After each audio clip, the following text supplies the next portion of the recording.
Vamos a empezar a trabajar con el uso, manejo de la ficha del inventario turístico.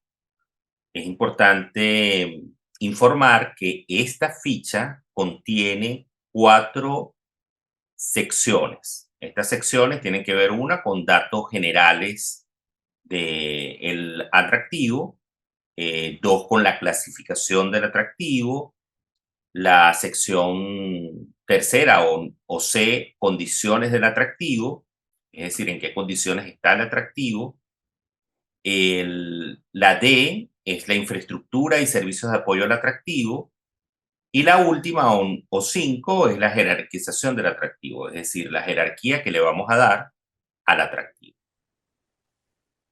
En la primera sección, que es la sección A de datos generales, eh, antes de iniciar con el llenado de la ficha, debemos colocar un código.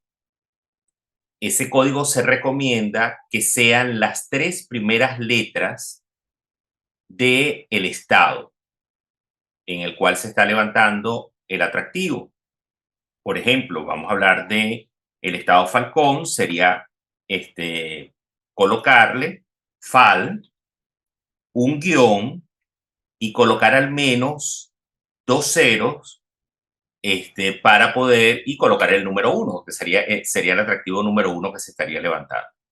Estos 2 ceros previos tienen que ver que, bueno, que podríamos llegar a 100, 200, 300 atractivos y ya tendríamos la nomenclatura allí armada para ese fin. En el caso de que sea, pues, el estado Táchira, entonces sería TAC.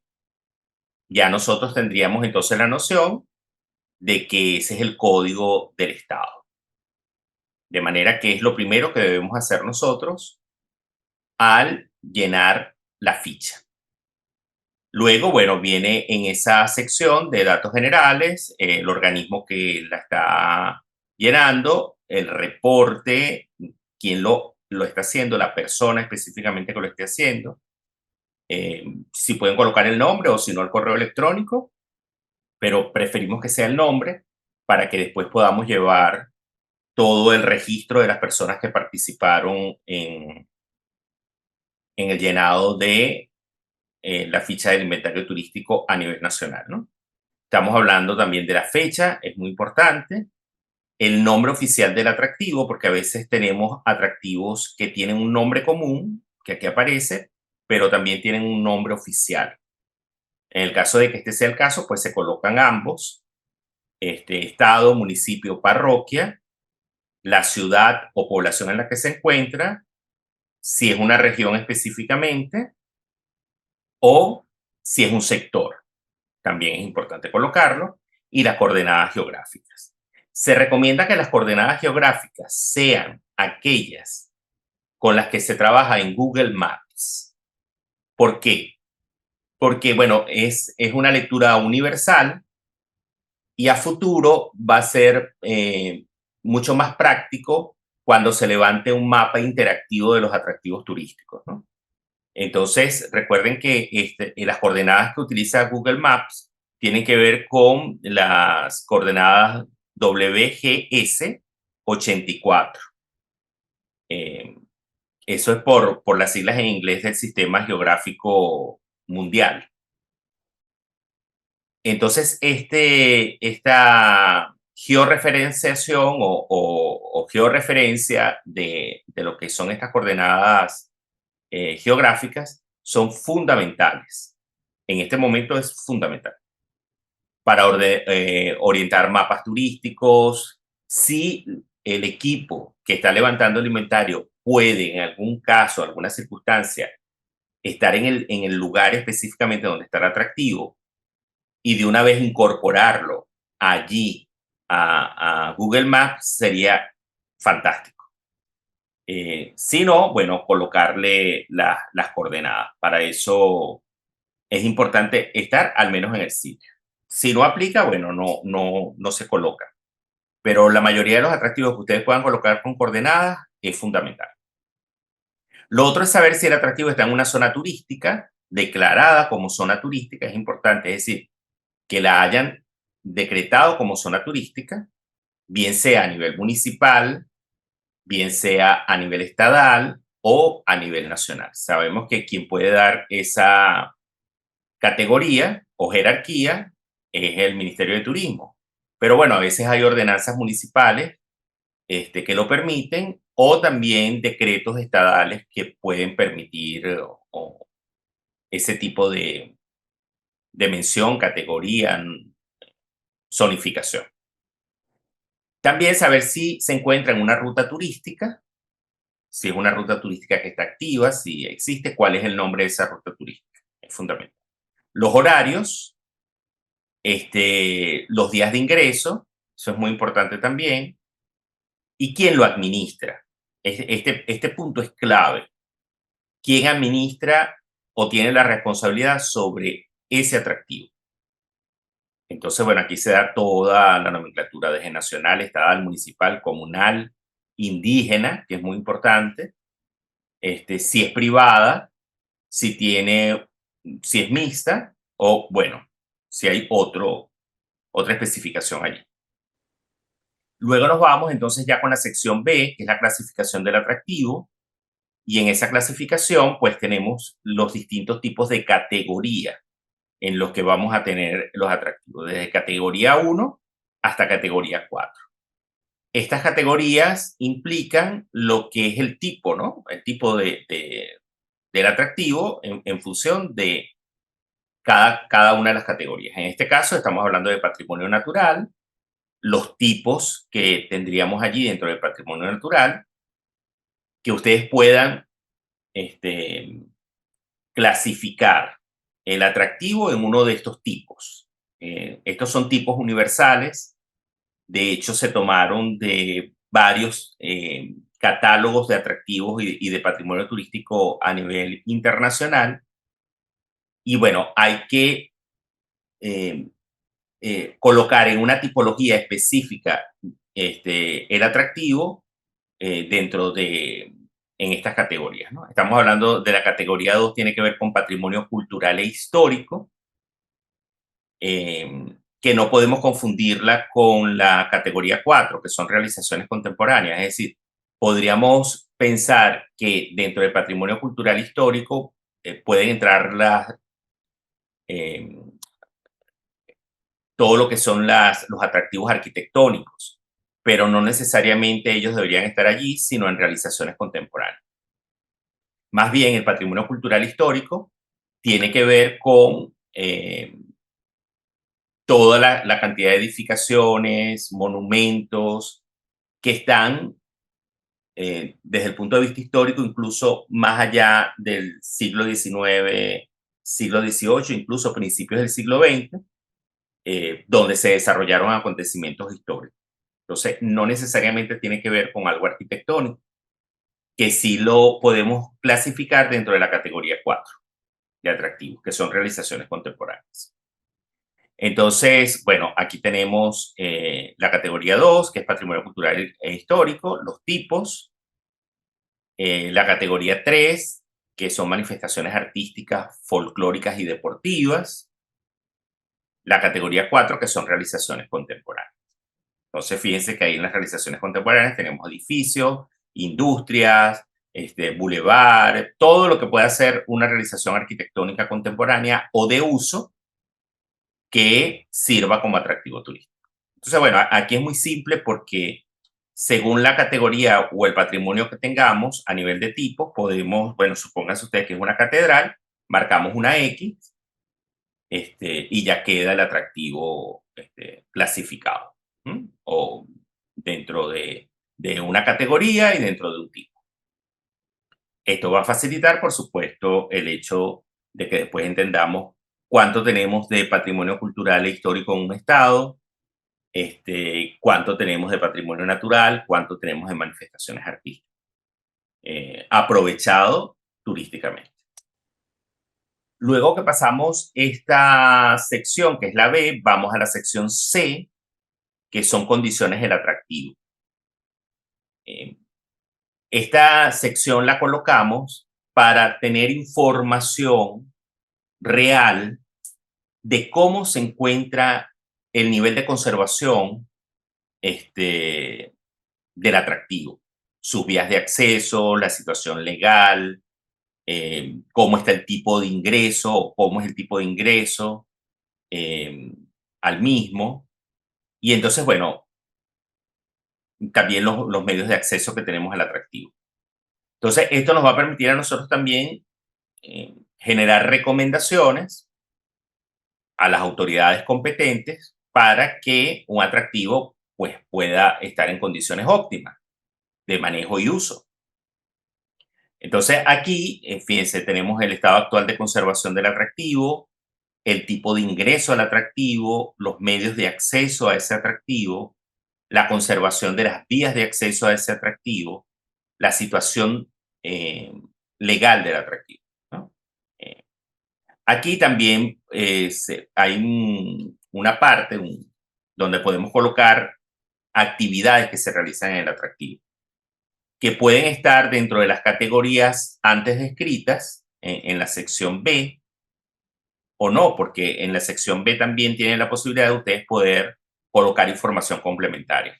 Supónganse que no esté un tipo específico o que ustedes consideran que no pueden eh, colocar en un tipo el atractivo porque no lo describe ninguna de las opciones que tenemos acá, entonces ustedes pueden perfectamente información complementaria decir cuál es, cómo es o qué se hace allí. Sin embargo, en este punto de condiciones del atractivo, podemos igual colocar información sobre las actividades que se desarrollan en el atractivo específicamente. Tenemos la sección D, que habla de infraestructura y servicios de apoyo al atractivo, que también es muy importante, porque ahí vamos a evaluar la situación que está ocurriendo a nivel de servicios públicos y también de los servicios turísticos. Es decir, cómo está esa oferta de servicios turísticos en función del atractivo. Entonces ahí tenemos de los servicios públicos de electricidad, agua, sanitarios, aseo, señalización, seguridad, centros de información, centros de salud, rescatistas, si hay plantas de tratamiento. Esto es muy importante porque aquí vamos a trabajar con variables también de sostenibilidad e impacto ambiental. Entonces, es muy importante saber, uno, cómo está el tema del servicio del aseo o recolección de desechos, si hay plantas de tratamiento en esos atractivos o en las plantas de servicios que estén alrededor de atractivos, por ejemplo, atractivos naturales como ríos, lagos, incluso playas. Importante saber si esa planta de servicios turísticos, planta de alojamiento, planta de restauración, etcétera, tiene plantas de tratamiento que no estén impactando el atractivo. Y cómo está también el orden de la limpieza, ¿no? Allí. Incluso contenedores de desechos que también aparecen. O sea, es muy importante el tema de los servicios públicos para conocer variables de sostenibilidad. En respecto a los servicios turísticos, bueno, saber qué es lo que hay allí. Sin embargo, ahí le colocamos también las observaciones respecto a la infraestructura y los servicios para que también se pueda decir, bueno, falta esto. Eh, o están, pero no funcionan.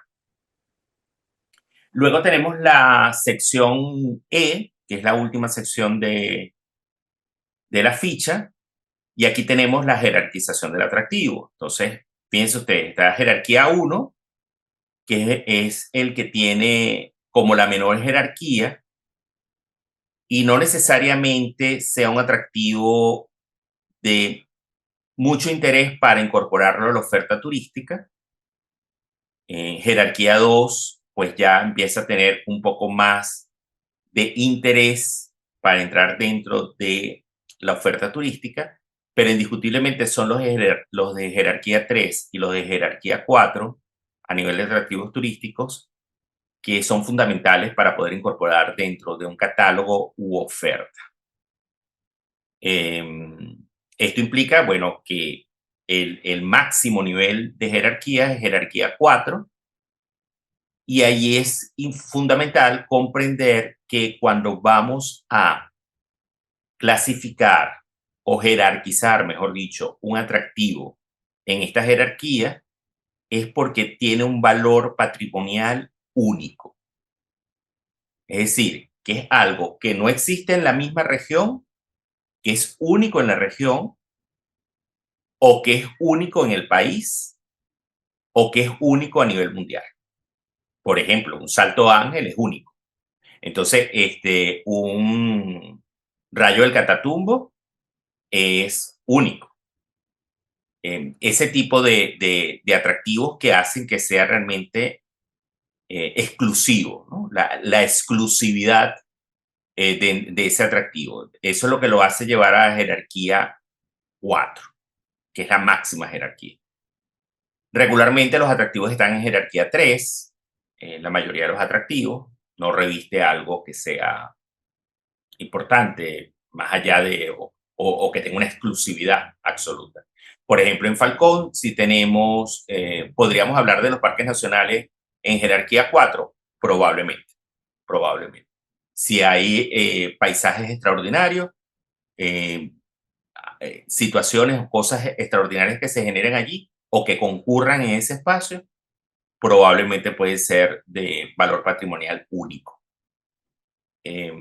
Allí, entonces, hay que colocarlo o dejarlo al criterio de ustedes. Sin embargo, para que ustedes entiendan que la mayoría van a estar en jerarquía 3, 2, 3 y aquellos que salgan de un rango excepcional a jerarquía 4. Por ejemplo, Coro, en todo lo que es el cuadrilátero histórico, casco histórico, etcétera, como patrimonio, es único, porque además reviste un patrimonio universal también. Todos aquellos que estén bajo categoría de patrimonio UNESCO, ustedes ya saben que son únicos. Entonces sí entran dentro de jerarquía 4. Podríamos hablar en Lara, en la peregrinación, por ejemplo, a la Divina Pastora, eso es único. La Chinita en Maracaibo, único. Las celebraciones de la Virgen del Valle pueden ser únicas o no, porque recuerden que también tenemos ya